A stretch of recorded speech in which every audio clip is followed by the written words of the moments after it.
Today's video, we're going to be talking about the things that you may have missed in the Tyson Fury-Derek Chisora fight. Now, it was very hard for me to see any of this from the back of the Tottenham Hotspur Stadium, but the subtleties are worth highlighting on the YouTube video. So Derek Chisora does a good job of trying to attack the body as the smaller man, and you'll see that Tyson Fury imposes his long reach on Derek pretty soon after. One thing Tyson does extraordinarily well that doesn't get anywhere near the credit it deserves is Tyson Fury's use of the long guard and his ability to post and frame against an opponent.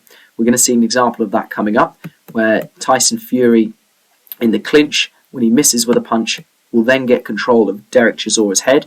This not only off-balances Chisora, but puts him in place for the right hand that comes after.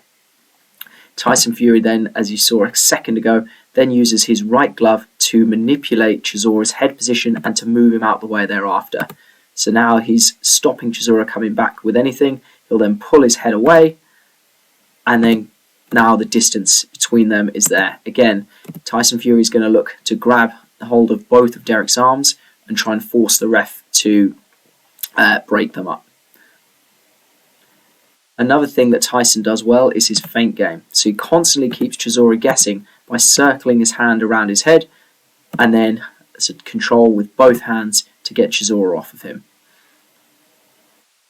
Again, a lot of Tyson's work is underrated, his ability to maintain distance, but then also when the fight gets up close, the ability to either tie Chisora up or to slide away from him.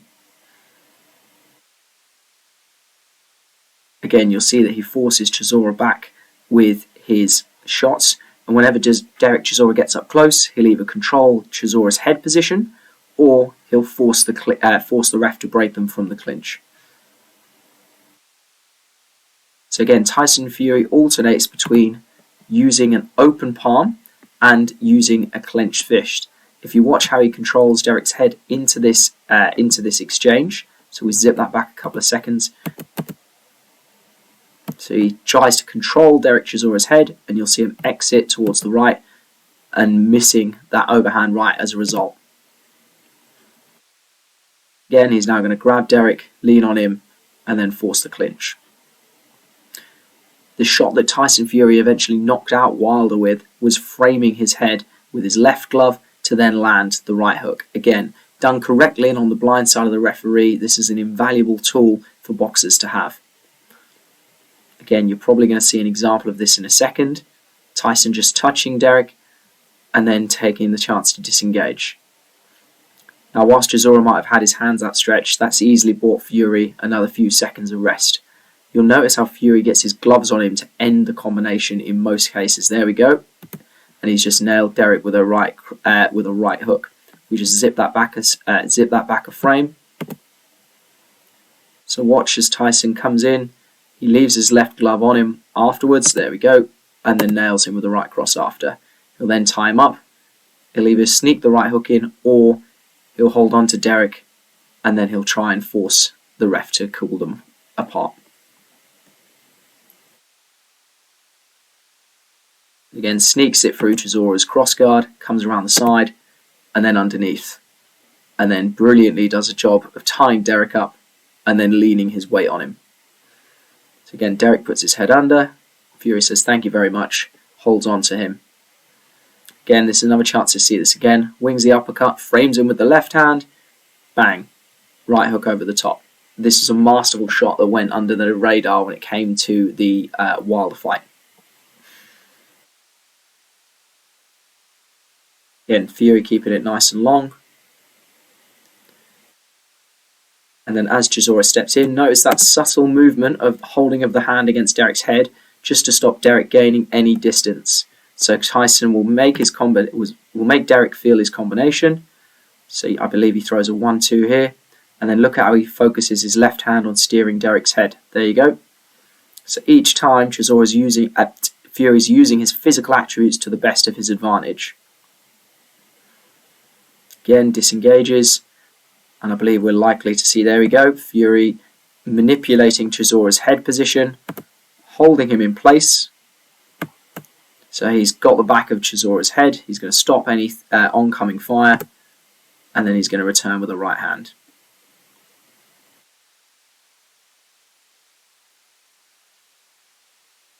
Again, Fury's done a great job. We saw it in an earlier round where he'll just push off Derek and then exit to avoid Derek's money punch, his overhand right, which he's known to start throwing, especially as he gets fatigued.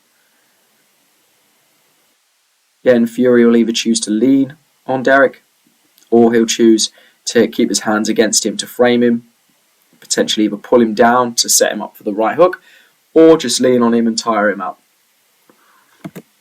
Excellent move by Fury there, just pulling Derek's hands away. Let's watch that again.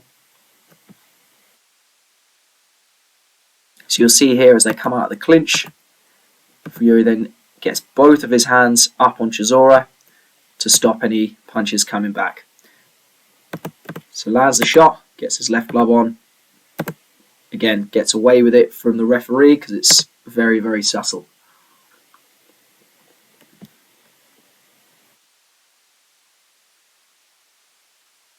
Then Fury keeping it nice and long, keeping his arm extended. This is going to cause traffic and create a blockage of the punching lanes, meaning Chisora is going to be unable to whip that right hand over the top. Lovely little left uppercut on the side. And then you see Fury just leaning on Chisora, using his mass against the smaller man. Let's just zip this forward a bit. Again, Fury's got control in the clinch. Chisora's turned southpaw. Fury was switching stances during the later rounds, treating it much more like a sparring match. Again, you'll see nails him with the 1-2, and then he's so quick at getting his hands back in the way and creating traffic. Let's just watch this again. So as Tyson slides Derek Chisora off of him, here we go. So he throws the 1-2, and then he quickly gets his hand back on Derek's head and escapes. This is something I don't think gets enough credit. Tyson Fury's ability to control his opponents, again, using his range and reach to be able to manipulate his opponent's head position. Again, not only does it off-balance the smaller man, but it also, Tyson will either use this to then exit away safely, or he'll use it to set up his right hand when his opponent's against the ropes.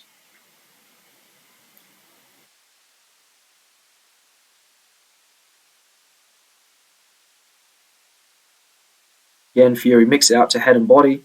Even though he's fighting a smaller man, he's still keeping Derek guessing as to where those punches are coming from. Another thing he does great is it's very hard to read whether it's going to be a feint or whether Tyson's going to hit with the open part of the glove.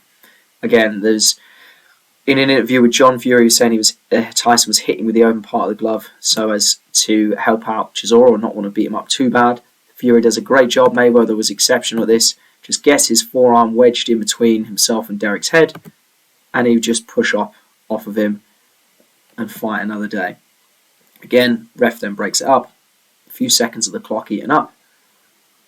Great body shot in there by Tyson, slipping it under Derek's right arm. Again, Tyson's manipulated the head position. There's plenty of examples of this, so I won't pause it.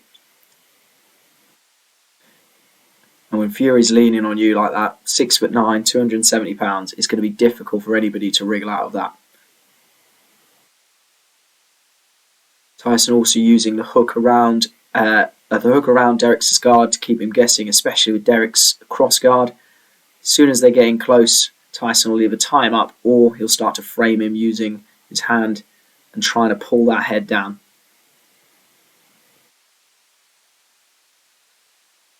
Again, you can see Fury coming around the guard there with his hook and then keeping his hand on Derek's face just to keep him from coming back with something. This is why as much as I rate Usyk, Usyk's got similar tricks to Tyson, but I think he's really going to struggle when it comes to Tyson leaning on him, pushing away from him just like he did there, and then manipulating the fight at long distance. Whilst Usyk's very slippery and it's going to be hard for Fury to land as clean on, I do think that Usyk is going to struggle to get past that long guard of Fury's, and especially when Fury decides to lean on him in the clinch, I think it could get tough. Again, you'll see from this slow motion, Fury lands the uppercut. and then decides to smother Chisora. Again, open part of the glove. And then, like I said, you either see him tie Chisora up, like he's going to do now, or you'll see him exit whilst keeping his hand against Derek's face. These are skills that go unnoticed in boxing because everyone wants to focus on punching, but few want to focus on position. Tyson Fury's positioning is what, there we go again, pushing away Chisora's head. Tyson Fury's positioning is what makes him so elite, and those that booed the fight perhaps didn't want to use it like I did as a fantastic teaching tool to what boxers should be learning from. Even if you don't have long arms, even if you don't have the weight and size advantage that Fury has, still thinking about positions and off-balancing your opponent and manipulating them, this is all part of ring generalship. Again, Fury swapped southpaw and now back to orthodox. These are all things that can be worked on in the gym, and whilst Chisora might not have posed Fury's toughest test to date, you can certainly see how Fury has done a good job in banking those rounds and working on things which, arguably as a smaller man, Usyk might be trying to employ when they eventually fight. Again, those are the things you miss in the Fury-Chisora trilogy. Was it worth me going to be able to see him fight? Absolutely.